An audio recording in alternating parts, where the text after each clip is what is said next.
Good morning. Good morning. Well, I guess it's afternoon for all of you on the East Coast. Here in Alaska, it's still morning. And happy St. Patrick's Day. I'm here today with my buddy, Dr. Tim Schaub. Say hi, Happy Dr. St. Tim. Patrick's Day to you too, Barbara. Thank you. And we're super excited to be connecting with you today. We have a lot to cover. It's going to be an energy-packed interview. I'm confident of that.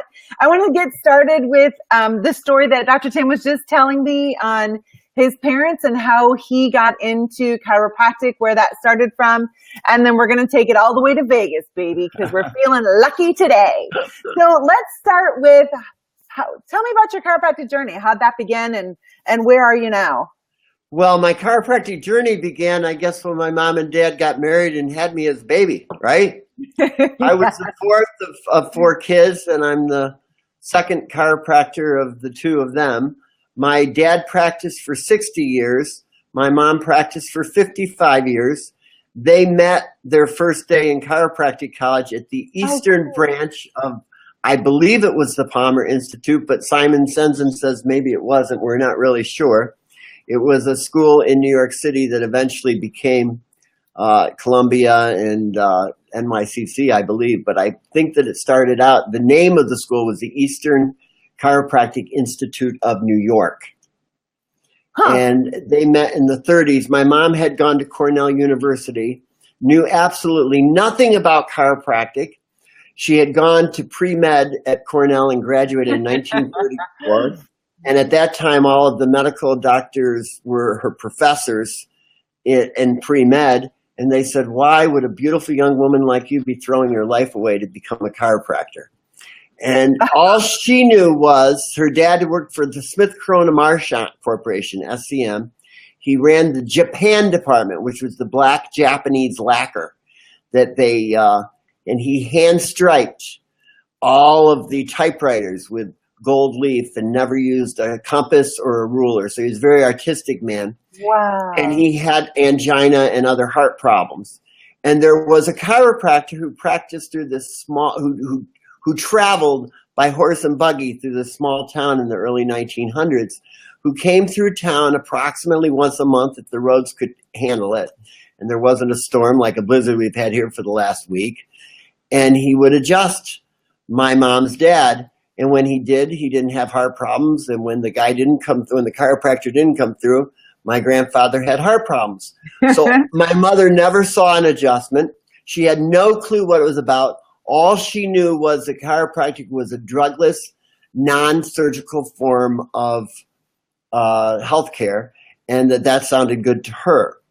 They had vaccinated her when she was a kid, and she almost lost her arm, so she wasn't big on medicine.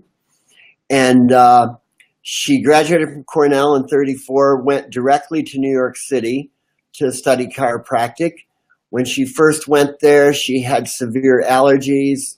And as the years went by, the girl in the apartment who was through the alley across from her was still having her allergies, and my mother didn't. My mother told her she should come to the clinic at the school and get adjusted. But her first day in class, they had it staged, as they had it staged at the beginning of every class. The U.S. Federal Marshals came in, a number of U.S. Federal Marshals came in and arrested their instructor, it was a neurophysiology. They didn't start with philosophy. They didn't start with anatomy. They didn't start with biology. They started with neurophysiology. Awesome. And the neurophysiology instructor was a chiropractor, and they arrested him. Not only did they arrest him for practicing medicine without a license, but they handcuffed him, balled and shackled him, and dragged him out of the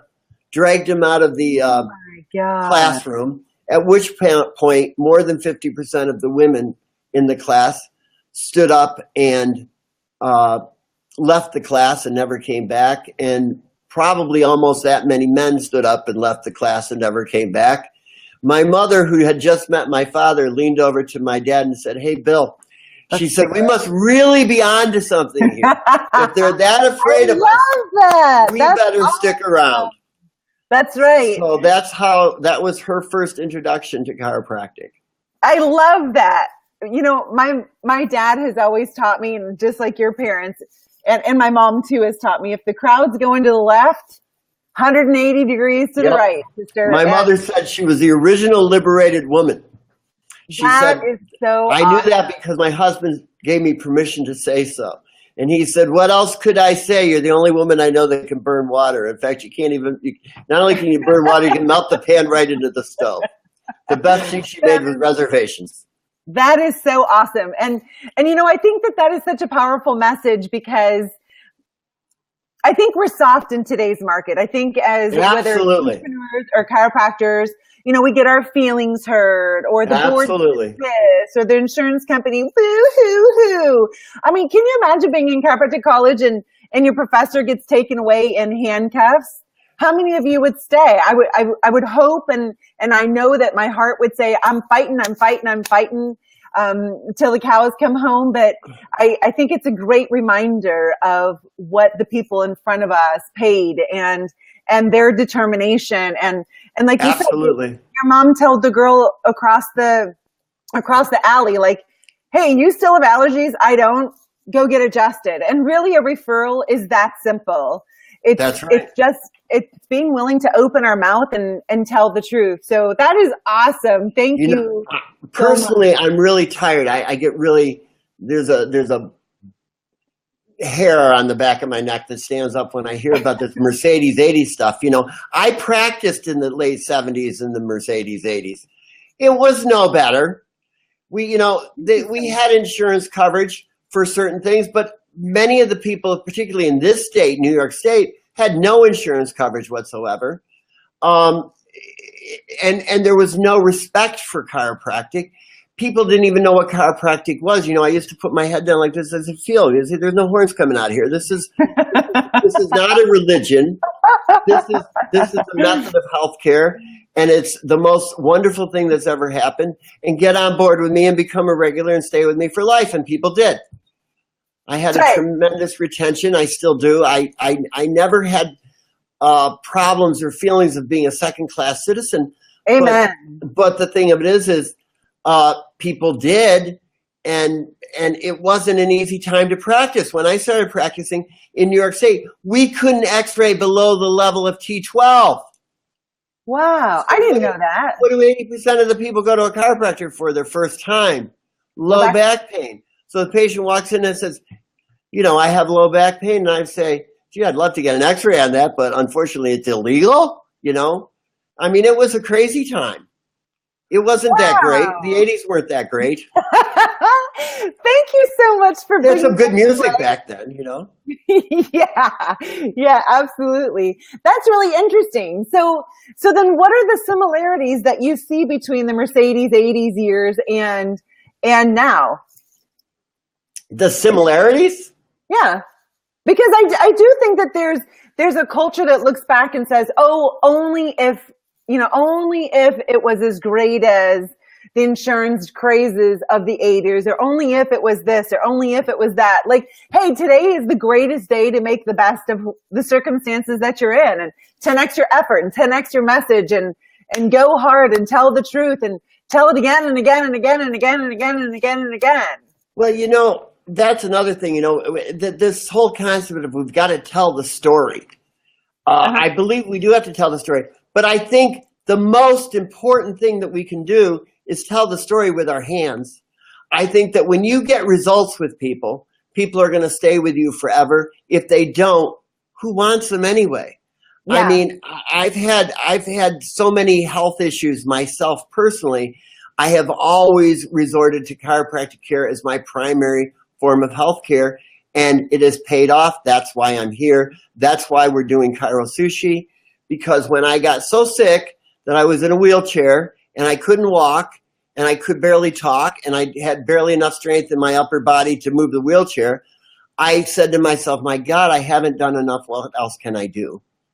And I really can see, right now I have between 9 and 12 young chiropractors who are either in chiropractic college right now because I introduced them to chiropractic. They were all going to be physical therapists, or because or they've just recently graduated. Some of them will be at Chiro Sushi.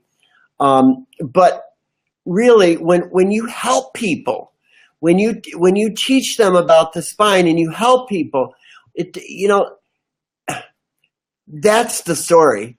When we get great results, and that's what we do every day in our practices across the globe, people will stay, they will pay, they will get well, and they will refer, whether they have insurance of the 80s or they have the insurance of 2017. I'm not sure either one is better than the other. And at least I know now in New York State I can x-ray the lower back if I want to. That's awesome. And people know what a chiropractor is. I don't know if you can see this. This is like a white, a sticky note that I have them all over the wall in front of my computer. It says, nothing overcomes client results. Exactly what you're saying. Nothing overcomes the success of our practice members. And please make sure that you're shouting it from the mountaintops. Just because it becomes stale to you, Mr. or Mrs. Dr. Chiropractor, it becomes stale to you that you heard once again, I slept through the night last night, or once again you hear I have more energy, or once again you hear I can breathe better, or once again you hear, I'm loving my kids more. It's brand new to that person who's experienced it. Like, absolutely. It's a miracle in their life. And I think that we just get so used to seeing people's bodies come back to their optimum potential. We forget to tell the story of their greatness. So please, please, please tell the story and make the story about your practice members. So like in my coaching program, we have 13 effective uses of testimonials that you can do every single day. So it's not about, it is about bragging. It's about bragging about our practice members and innate intelligence. It's not necessarily you, Doc. So like, get out of ego and remember that it's all about them. It's all about our practice members and serving them. And Dr. Tim, before we got on, you said that you've had like a sinus thing. It's the first time in 39 years that you've actually had to close your practice or something like that. So sinus, it was a full-blown flu. It was the flu to end all flus. Ew, nasty. Yeah. So 39 years of service. So what's been your greatest, the greatest joy in serving for the last 39 years? Oh, the last few years, I would say, have been the most spectacular because I know more about, everything than I knew years ago. And, every Monday morning, I start my week with a gentleman who I know and he knows would be dead if it wasn't for chiropractic care, And every Tuesday morning, I end my morning with another man who I know would be dead. He was told that was on the list for a lung transplant. He had severe emphysema. He couldn't walk. He couldn't walk more than 2.5, 3 steps at a time. He was gray, and I mean literally gray. His skin was gray. And his daughter said to me, can you help him? I said, in chiropractic, we don't treat for conditions, but if he has COPD, tell me, do his shoulders round forward? She said, yeah. I said, is his neck all forward? She said, yeah. I said, is he stiff as a board? Yeah. And she said, yeah. And I said, well, then bring him in. Let's see what we can do. So she brought him in. And this was in November of last year, I believe. And I adjusted him. I examined him and adjusted him. And immediately he started breathing better. And 4.5 weeks later, I went on vacation to the Caymans. And I came back. And he was in my office. And he said to me, well, hey, he said, I went to my pulmonologist. And I said to my pulmonologist, you're fired. No, I said, I'm going to see a chiropractor for my emphysema or COPD COPD. And I said, dude, I told you I wasn't treating you for that. I'm adjusting your spine for your health. And he said, well, I just wanted to see what he said. I said, well, what did he say? And he said, well, I said, so what do you think about that? And the doctor said to him, I have to tell you, he said, I know very little about chiropractic. He said, in fact, the only thing I know about chiropractic is what I hear. And he said, do you know what we call what you hear? And my patient said to him, no, I don't really know. And he said, well, we call that hearsay. And he said, hearsay is not worth much. He said, but I can tell you what I see. And what I see is that this chiropractor who you've been going to has done more for you in 4.5 weeks than I've done for you in 4.5 years. Yay! I'm knocking down your medications, and I'm taking you off the list for a lung transplant. Now, that was in December, and I think around January, he came walking up to my front door with a little baby goat that 3 different veterinarians had told him to put down. And I said, what are you doing? Now, this was a man that couldn't walk three steps, and he's carrying this goat in from, he said, well, they told me that we should put this goat down because it wouldn't eat, it wouldn't sleep, it wouldn't poop, it wouldn't breathe, it wouldn't walk, it wouldn't kick, it wouldn't nurse, it wouldn't do anything. And I said, really? And I said, so what's his name? He said, well, we haven't named him yet. So, his name is Tim? His name is Tim now. You got it. I have a real kid. That's awesome. A real kid, a namesake kid now. Your God lamb? Yeah. And he's kicking and running and jumping and eating and doing everything just fine. Except that is awesome. Yeah, I love that. Hey, so what is that practice member's name? Doug. Doug. We need to interview Doug. Oh, he would love that. He would love that. So let's make sure we make it happen. Okay, we will. Okay, awesome. All right, so let's talk about, in order to dominate healthcare, we must all come together. So Dr. Tim and I were talking before the broadcast started when I was in chiropractic college, which was 700 years ago, we were told that we serve 10% of the population. I honestly, I've been adjusted since I was a kid, a year and a half old, and my uncle's a chiropractor. He's 81. Hi, Uncle Bob. And he's still practicing. Amen. I need to actually do a Facebook Live with him. He has some incredible stories about back I would love that. And my dad used to put my mom in the car and drive her to Mount Horeb to get adjusted by Dr. Gonstead. So she didn't know anything about chiropractic. And when they got married at 19, he's like, well, we're going to take care of those migraines. And off he went. My grandfather bought a spinalator to have in his house. So in between his adjustments, he could ride the table. That's what he used to call it. Uh-huh. So lots of awesome stories. But at any rate, so when I went to chiropractic college and they said that only 10% of the population sees the chiropractor, honestly, I was astonished because I just kind of assumed everyone got adjusted because that's what we did, probably just like you, right? So I think it's interesting that now I see the statistics we're only seeing 8% of the population. Is that right? I'm going to tell you, Doc. Well, we're going to change that with ChiroCC. Yeah, there you go. We're gonna change that, and I'm just calling out all chiropractors right now, right here. You got to get out.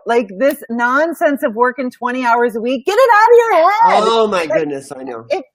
If our mission really, I've always had this struggle because I never really understood this whole idea of whether it's the guru on the stage or the chiropractor who says, I want to save the world, let's serve the masses, but I'm only doing it in 20 hours a week. If what we have is so amazing, why only 20 hours a week?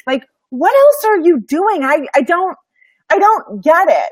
And I firmly believe if your practice members, if your practice isn't full, get out. Dr. Tony Palermo taught me when I first started coaching with him, which was 5 months before I ever opened my practice because I didn't know how to run a business. He said, listen, your practice members are out in the streams, they're out in the oceans, they're out in the rivers, they're out in the lakes. They're not in your practice if you're not there, regardless of how good your table, regardless how good your bait and your rod and your reel.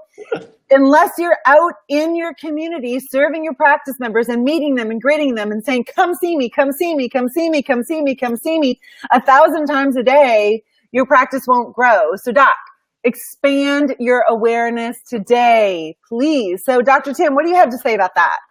I'll tell you a story about a gentleman that I was doing some consulting work for back in the Mercedes 80s. And he wouldn't go into his office on Saturday morning. Now he had a beautiful office that he'd built. He had 2 hallways that were big enough for a 80s Fleetwood Brougham to drive down. He had 5 bathrooms. I walked into one of the bathrooms. I said, in Manhattan, I said, this would be an entire treatment suite. So why do you have 5 bathrooms in your office? He said, I believe no one should ever have to wait when nature calls. And I said, well, what do you think about people waiting on Saturday? He says, I can't go into the office on Saturday. I said, why can't you go in the office on Saturday? He looked at me and said, Smurfs. Smurfs are on. I said, Dan, that's what they made VCRs for. Oh. I said, record it. I said, go into your office on Saturday morning. You know, what is that? Another $50,000, $60,000 a year for a few hours on Saturday morning in gross income? Great point. He had a staff there working, but he wouldn't go in. Oh my goodness. And, you know, I mean, this whole concept of, you know, work Monday through Thursday, take Friday, Saturday, and Sunday off for, you know, it's a big concept now in our profession, isn't it, Barbara? I just think that, you know, for me, I used to see people on Sunday. It was my favorite day. And people would say, well, that's the Lord's day. You shouldn't work. I said, this is the Lord's work. But on top of it, you know, people are relaxed on Saturdays. People are relaxed on Sundays. It's easy time to help people. They're easier to take care of on those days, I feel. But that's, you know, I'm not, you know, Chiro Sushi is not about telling anybody how to practice or why to practice, or, you know, it's not about the why. It's people that have walked the walk, talked the talk, served in the trenches, and either have continued to do that up until this day. And we want to share that message with doctors who are young, and doctors who are middle-aged, and doctors who are older, and doctors who just need to reboot their network, you know. Mm-hmm. We're going to have some one of the things I'd love to have you tell the people about, Barbara, is on this broadcast is what you're doing is matchmaker. Match. I think it's so vital. Yeah. So, I'm never one of those people who just like sits on the sidelines. I just jump in. Honestly, I didn't even really know that much about Chiro Sushi. I found your Facebook page and started reading. Looked cool. And yeah, it looked cool. And then Dr. Dan, I saw some of his posts. I'm like, I got to get to know this guy. So I just messaged him and said, hey, can we talk? And he was like, yeah. So Dr. Dan, I love you. We all love him. We call him Dan the Fantastic Man. He is fantastic. Like, talk about a gigantic heart. And that's one thing I love about Chiro Sushi, you and Tristan and Dr. Dan. Just like talk about serve. That's what they're all about. So I encourage anyone who's watching this, if you aren't registered for sushi yet, what are you thinking? Yeah, get registered now before the room rates triple. Yeah, and regardless of the room rate, just get registered. Like, it's like a no-brainer. So at any rate, and as a coach for since 1999, I've been coaching chiropractors, and most recently, I think in the last few years, I've never seen it so the pool of available doctors, whether students or doctors who don't want to be in practice on their own, for associate positions. Like, there are so many doctors who are looking for fantastic associates, and we can't find them, like, regardless of how big the practice is or how much money. I was talking to a client the other day, and he's like, you know what? I even pay $75,000 a year for my associates, and I still can't find anyone. They want $100,000. So I'm going to number one tell you, if you're an associate, until you learn the business of chiropractic, I don't care how great you can adjust until you learn the business of chiropractic, you're a liability. But I know of lots of doctors who want to hire you and mentor you and not ride you hard and put you away wet. I promise you, I won't endorse any doctor who's like that. So if that's you, please do come to Summit. Please. And join the meet, greet, and hire. But I'm going to tell you straight up, don't treat your colleagues like that. It's not right, and it will come back. So at any rate, on Friday night following the main event, I am hosting a meet, greet, and hire. So if you are interested, please message me, drbarbaraeaton.com, drb@drbarbaraeaton.com. I'll put it here and on the sushi. So whether you're looking for a position or you're looking to hire, I'm going to bring you together. So how we're going to do that is... That is such a wonderful service, Barbara. I can't tell you how much we at Chiro Sushi appreciate you doing that with us. Yeah, absolutely. It's so helpful.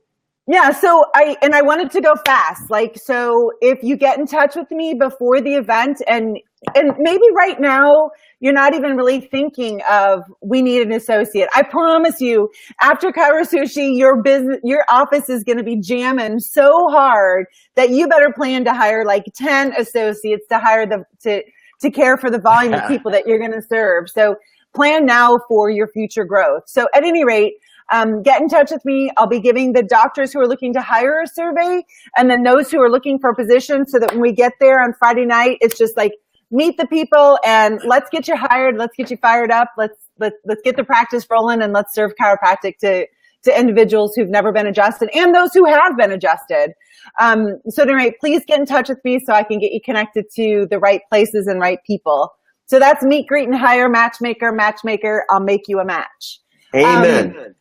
So I also just kind of like threw this at Tim just before our broadcast too. So those of you who follow me at all know that I love Grant Cardone. Grant, can't wait to meet you at Sushi. And he's another great reason to come to Summit. He Absolutely. is the closing act on Saturday night.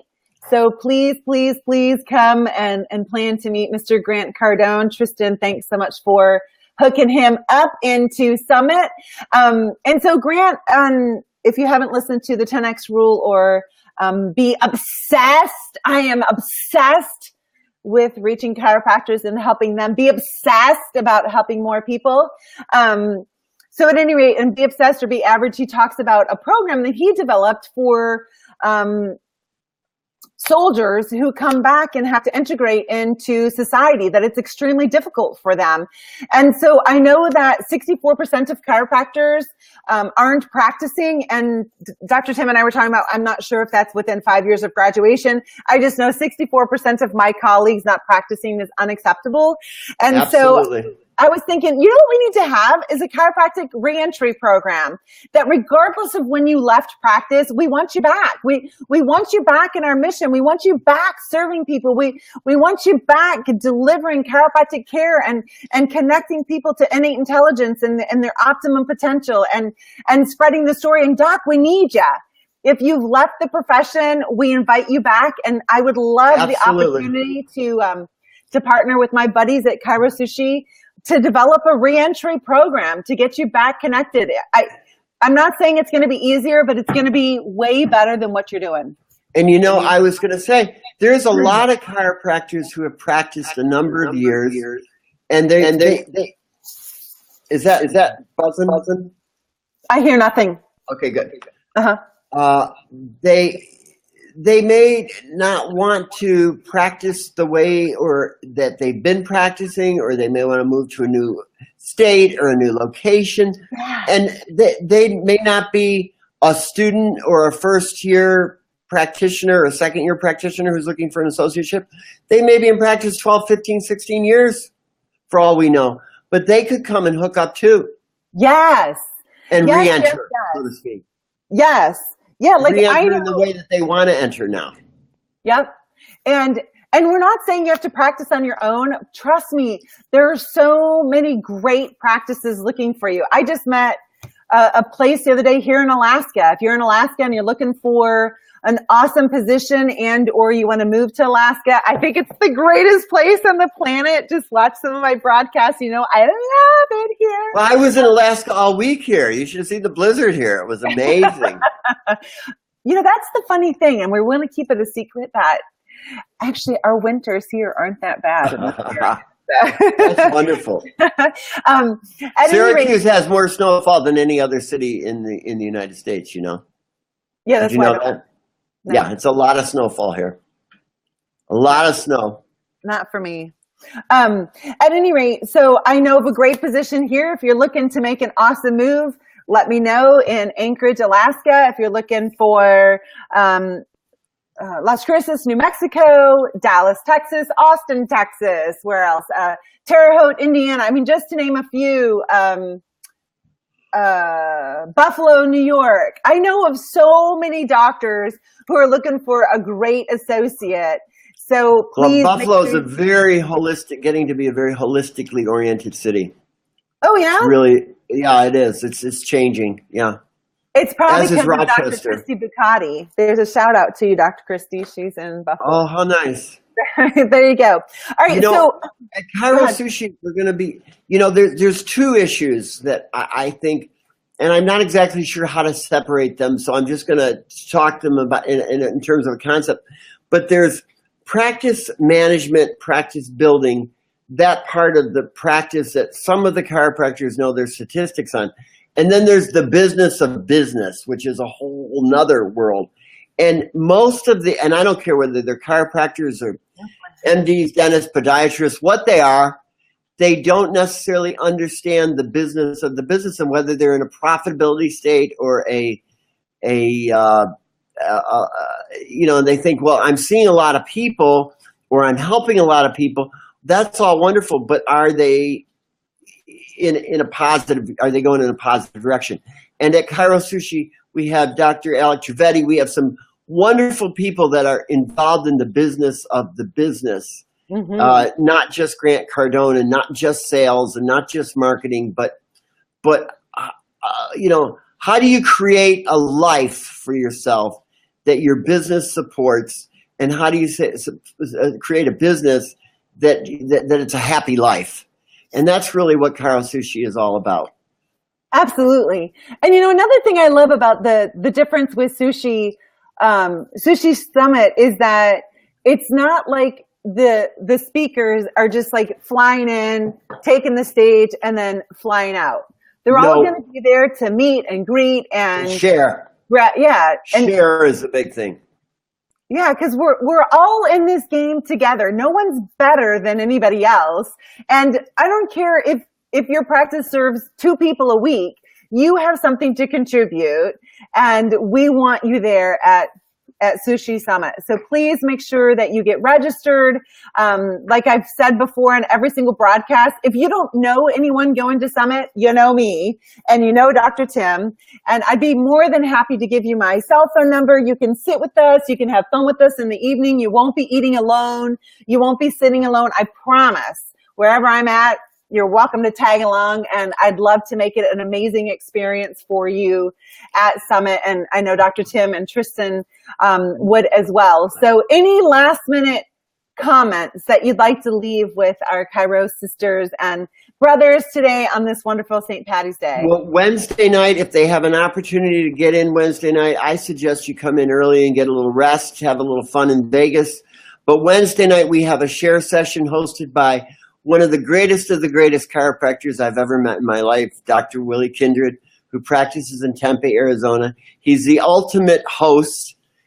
He's the ultimate giver. He is a demonstration of the love consciousness, and he's there for only one reason. He's been in practice for 42 years. He doesn't need to come there to learn how to run a practice. He's coming there to share and to get people together that night and get us focused on what we're going to be doing over the next few days. Then, we've got Charlie Ward, Rick Wren. Rick Wren's been in practice, I believe, about 39 years or so, like that, 40 years. Rick is my dearest old friend. We've got Dan Golden, who will he's 70 some years young. And is I guarantee he'll be one of the greatest speakers there. We've got my friend Liam Schubel, who I absolutely adore, who has 22 clinics throughout Peru. If you can manage, I had a patient who owned 5 restaurants, and I said to him, how did you get 5 restaurants? He said, well, they told me if you could run one successfully, you could run 5. I said, well, what did you learn about that? He said, they lied. And all of his restaurants were successful, but it was 5 times the work. Well, here's a gentleman that has learned how to manage 22 clinics. Get your butt in a seat, and if for no other reason, meet this gentleman. He is one of the most heart-centered individuals you'll ever meet in your life. He's all about detection and correction of vertebral subluxation. This is just going to be. I am so excited about this summit, I can't begin to tell you. Yeah, I am too. And just so everyone knows, this is the first one. This is our inaugural meeting. Yes. That's right. This is Yeah. the version. Come and be a part of the history. That's right. Come and be a part of. And we don't care. History. You know, I want people there that are. I don't like those terms that we have in our professions about straight and mixers and medipractors and this and that. We're chiropractors. Nobody is going to give anybody a hard time for the way they practice or the way they don't practice. All we want to do is have a good sharing communication so that people can see that there's better ways to do things, whatever way that is for them. Yeah, and you know what, chiropractor, it may be that you're doing something great, and we want to hear from you. Like, absolutely, I think by God's grace, my parents taught me to be really curious in life, and I would much rather learn from somebody else than have to experience everything in life and find out what things I do want to experience. So when you're there, please hook up with Dr. Tim and I and tell us what you're doing. I'm sure you're doing great things. And we want to hear from you. You're a rock star too. So come join us at Sushi Summit. The link is right there. We'll be putting more details below. I thank you so much, Dr. Tim, for joining me today. It was tons of fun. My pleasure. I can't wait to see you and give you a big hug at Summit. So God bless you. Happy St. Patty's Day. Happy St. Patty's Day to you. Make it a great weekend. Yes. We'll see you at Sushi Summit. All right. Sounds good. Thanks. Bye, everybody. Bye.